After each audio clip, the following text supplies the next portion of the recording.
Imagine a world where your mom is not like other moms. She's not baking cookies or giving warm hugs. Instead, she's a serial killer. In this chilling story, we will show you the mysterious case of Ashley Wallace, where a mother's love takes a dark and terrifying turn. Ashley had a happy life with her sister Bree and her mom Stacy. On August 13, 2007, Ashley, who was 19, had a fun night drinking with her mom and went to bed. The next morning, September 14th, she was found unresponsive in her bed with an empty alcohol bottle, pills, and a letter. In the letter, Ashley confessed to 2 murders, David Castor and her own father, Michael Wallace. However, she didn't write that letter. In 2007, the quiet community of Clay was shaken, and what happened to Ashley that night revealed a disturbing serial killer in New York. In 1999, young Ashley Wallace lived in Weedsport, New York, with her family dad Michael, mom Stacy, and little sister Bree. While she enjoys hanging out with her mechanic dad, her closest bond is with her mom Stacy, who is like her best friend. In November 1999, Ashley didn't know her parents' relationship was strained. Stacy talks to a friend named Kim about wanting a divorce, but decides to wait until after the holidays. However, Ashley notices Stacy becoming more irritable and strict. In December 1999, Michael Wallace got really sick, feeling dizzy and spending most of his time in bed. He goes to the doctor, saying he feels drunk even though he hasn't been drinking. The doctor treats him for an ear infection and sends him home. But the truth is, Michael is being poisoned. On Christmas Eve, December 24th, Michael goes to a holiday dinner at his mom's, but he looks even worse. His brother notices he's bloated and asks what's wrong. Michael says he's not feeling well, just has a cold. As the days go by, Michael's condition gets worse. By January 11th, 2000, Ashley Wallace's life took a disturbing turn for the worse. After school, Ashley finds her dad sleeping on the couch, something that happens a lot lately. She calls her mom to say she's home. While watching TV,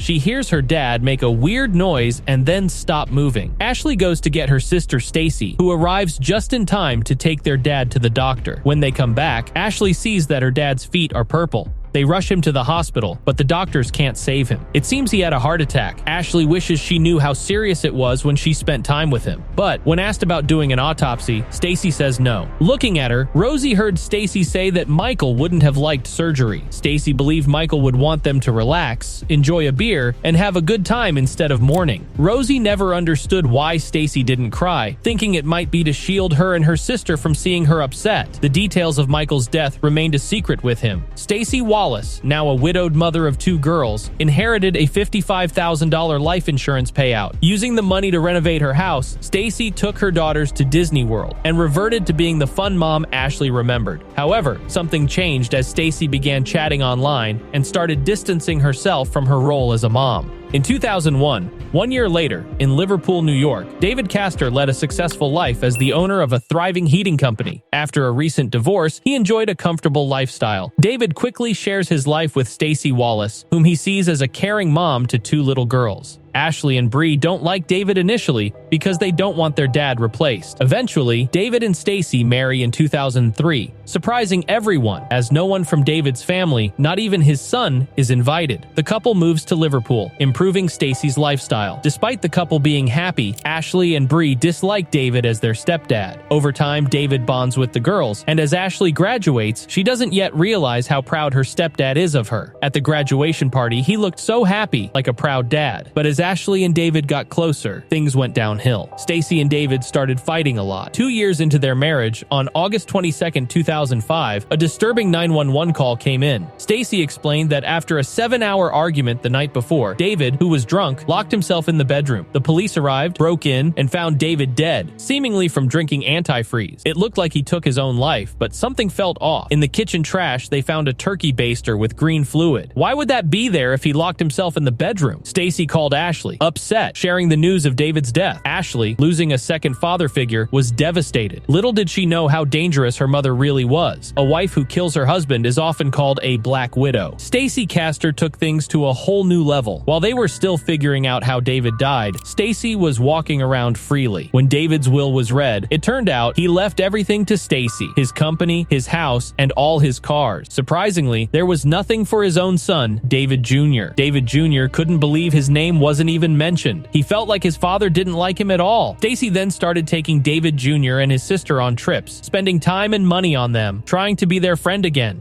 It was the year 2006, 1 year after David's death. Detective Spinelli got forensic evidence in 2006. The turkey baster used in the incident had antifreeze with David's DNA, and the glass with antifreeze had Stacy's fingerprints. This made things shift from possibly suicide to almost certainly homicide. Blood tests contradicted what Stacy told the 911 operator. She said David got drunk, but the results showed no alcohol in his blood. District Attorney William Fitzpatrick and Detective Spinelli are now sure that Stacy murdered David Castor. To confirm, they need more evidence and have to interview numerous people. The ideal scenario would be to talk to Stacy's first husband, Michael Wallace, but he's dead. Stacy's troubles escalate when, in 2007, detectives inform her that they've exhumed Michael's body, finding antifreeze-like in David's case. During questioning, Stacy inadvertently reveals details that raise suspicion. Feeling cornered, she stops the interview. Detectives decided to wiretap Stacy's phones, unaware of her drastic plans. A week later, they hear a distressing 911 call from Stacy reporting her daughter Ashley's suicide attempt. Ashley confesses to murdering both her husbands in a suspiciously detailed letter. Ashley didn't write the letter. When help arrived at the Castor house, she was unresponsive, not talking, and seemed terrified. Rushed to the hospital, barely clinging to life, the 11-year-old faced a grave situation. In intensive care, her survival was uncertain. Despite the detailed murder account in the letter, could a child create such a plan? Stacy Castor's scheme had almost convinced the investigators. Unless Ashley wakes up, she might be wrongly accused. Stacy Castor could go free, leaving behind a dark tale of framing her daughter for murder. Detectives vigilantly started watching Ashley's hospital room. Stacy came to the hospital, and after having a big fight with the police guards, she touched Ashley's hair, apologized, and left. Ashley remembers when she began school, heard about her dad's body being dug up, and now detectives discovering antifreeze. Stacy cautioned Ashley, making her distrust the police. Stacy suggested Ashley drink a lot, and so Ashley did. Ashley got really drunk, fell asleep, and woke up feeling sick. Stacy told Ashley to drink more with a stronger mix. Ashley wasn't sure, but Stacy insisted. Ashley passed out again. Ashley's sister Bree found her sleeping all day, but Stacy didn't think it was a big deal. The next morning, Bree got worried because Ashley was breathing strangely. Ashley almost died, but Bree saved her. At the hospital, they figured out that Stacy wanted to harm Ashley. Ashley's story convinced the district attorney Fitzpatrick to immediately arrest Stacy. And finally, on the hospital property, police decided to arrest the woman from. She will face charges of killing her husband, and investigators believe it's not the first time. What shocked everyone was the idea that a mother would try to harm her own daughter to save herself. On January 13, 2009, Stacy Castor's trial began. 1 year after her mother tried to harm her and frame her for murder, Ashley appeared in court. District Attorney William Fitzpatrick, the prosecutor, has been preparing Ashley for this moment. Parts of Ashley still feel like the little kid afraid of her mom look. The worst part is Stacy Castor's defense relies on convincing the jury that Ashley killed both her fathers. Stacy only needs reasonable doubt from one juror to walk free. Fitzpatrick makes a bold move by calling Ashley as the first witness. He asks, "I want to ask you about the day your dad died." Ashley, visibly upset, recalls, "I saw him lift his arm and then take a breath, but he didn't move again after that. I thought he was just sleeping." As she tells her story, she wishes she could be sitting next to her, holding her hand and helping her through it. As time passed, Fitzpatrick guided her to discuss the night her mother tried to poison her. The trial lasted 3 weeks with overwhelming evidence against Stacy Castor. The forensic evidence from the home computer showed the incriminating letter was written when Ashley was at school. Stacy wrote the confession detailing David Castor's death and Ashley's suicide attempt. Stacy's friend confessed to helping falsify David's will, making Stacy the sole beneficiary. Despite the shocking revelations, Stacy remained composed throughout the trial. The jury eventually found her guilty on all counts, sentencing her to 54 years in prison. Further, after the trial, Ashley and Bree moved forward in life with the support of their family and friends, facing some tough times along the way. Even though it was never proven, some people think that Stacy Castor might have killed her own father in 2002, just like she did with David Castor and Michael Wallace. On the contrary, Stacy got away with it for a long time, but ended up dying in prison in 2016. Surprisingly, she never expected her daughters to be part of the reason she got into trouble. And that's all for today.